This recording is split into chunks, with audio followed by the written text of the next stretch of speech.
All right, we're here with Mr. Olney, who just won council race for city council, and it was a narrow margin. You still got to wait for the absentee ballots to come in, but chances are you're still going to be ahead. What are you ahead by right now? 73 after they counted the early votes. So 73 votes. That's a narrow margin, but I think you're still going to be able to be fine. Not to worry about that. So big news is PJ Simeo dropped the litigation against the city. Yeah. Can you comment on what's going on with that? Yes, he called me Thursday night and wanted to know if I wanted my name taken off or if there was interest in seeing it dropped, and I said I would defer to him, which I said, But the whole point of that is that the parking lot that was built up there was 2 parking spaces. It was public parking just slapped on it. There was no site plan, there was no environmental study, nothing. And the new mayor, when he came in 2 years ago, just said no, they undid what was done prior to that with the previous council. He went right back to business. So I thought, okay. And PJ was going to sue him, and he says, I'm not sure. He says, I need somebody with standing in the city that lives in the city that's affected by this situation. And so I would be glad to put my name on the lawsuit for that So reason. basically there's a feud going on between Ives Hill Country Club and the Watertown Golf Course over the price of the land, right? Well, it's unfair treatment, and what's what is it, just over $600 that the Watertown Golf Club pays to lease over 80 acres up there? Yeah, there's 70 or 70 acres? It's 66 acres. 66 acres. $770 a month is what they lease that for.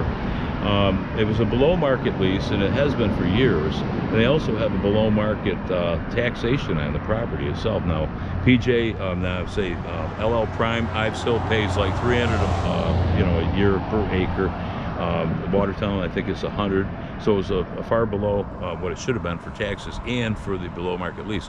So what happened is the city taxpayers weren't getting the money from the leasing and the taxation of that golf course up there by design for years, and the total amount of taxpayer subsidies over the course of time would be about $1.7 million.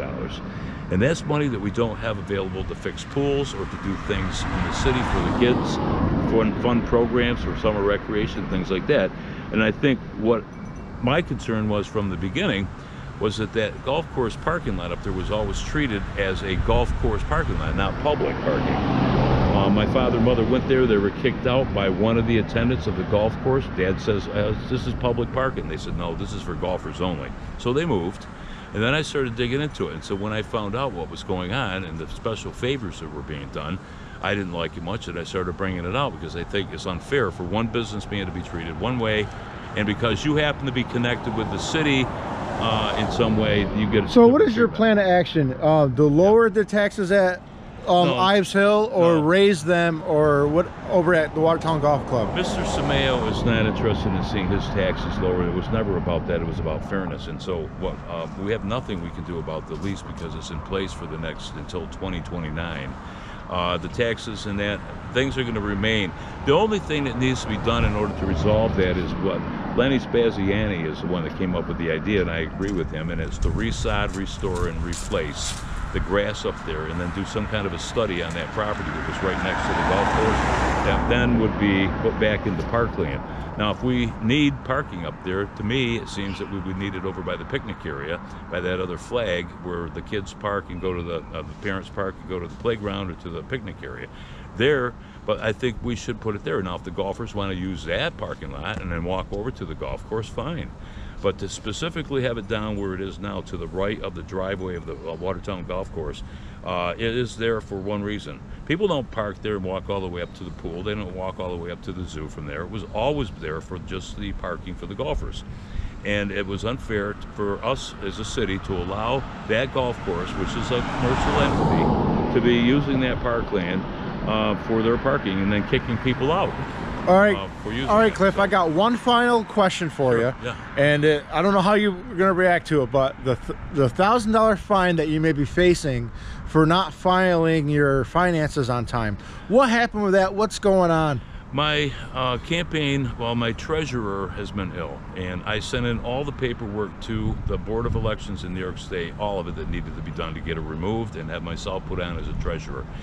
They lost it. I called them 2 weeks later and I said, did you get the paperwork? I want to start filing and stuff. They said, what paperwork?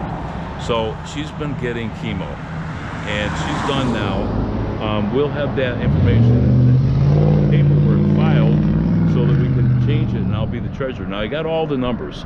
I think the question that everyone is wondering about is, of course, and I've heard these rumors, is that PJ Simeo bankroll my campaign. And the answer to that, and they'll see when I file, is no. I didn't get one dime from PJ. Now, I think that started when the Times reported that the banner ads in their paper were paid for by Simeo. He didn't pay for mine. I paid for them. I've got the credit card receipts. I've got all the receipts. So if people are wondering, I spent about $8,200 of my own money on this campaign, and I have all of the receipts, and that'll be reported. I'm working on it. In fact, today is one of the things. My floor is spread out with papers and everything. So I'll have that done, and then people can see that this was all above board.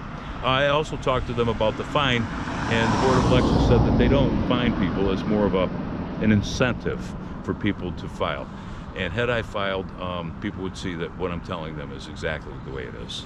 All right, and I appreciate it, and I wish you luck here next year in just a couple months. Thank you. All right, I appreciate it. You didn't want to talk about privilege of the floor? Okay, let's talk about privilege of the floor. What are your ideas with the privilege of the floor? Well, of course, I'm going to have the okay from the other council people. So when I speak about something, it's always prefaced with that I'll need their advice and also their input. But what I feel should be done is, I don't want to see people come to the privilege of the floor, ask their question, and then have to wait until new business to get an answer. I think that 5 minutes at the privilege of the floor should be adequate for someone to explain, and I think that council should answer their question right then, all right, so that they get an answer. They don't have to wait through until the end of the meeting. And then if they get an answer at the end of the meeting they don't like and they want to rebut it, they can't say anything. So I would like there to be a back and forth conversation for citizens that come to the floor, and they can talk, get an answer. As long as people respect the privilege of the floor, I think that would be a much better situation. It wouldn't take 2 or 3 weeks to resolve an issue you have over something that would be simply solved by talking about it right when it was asked.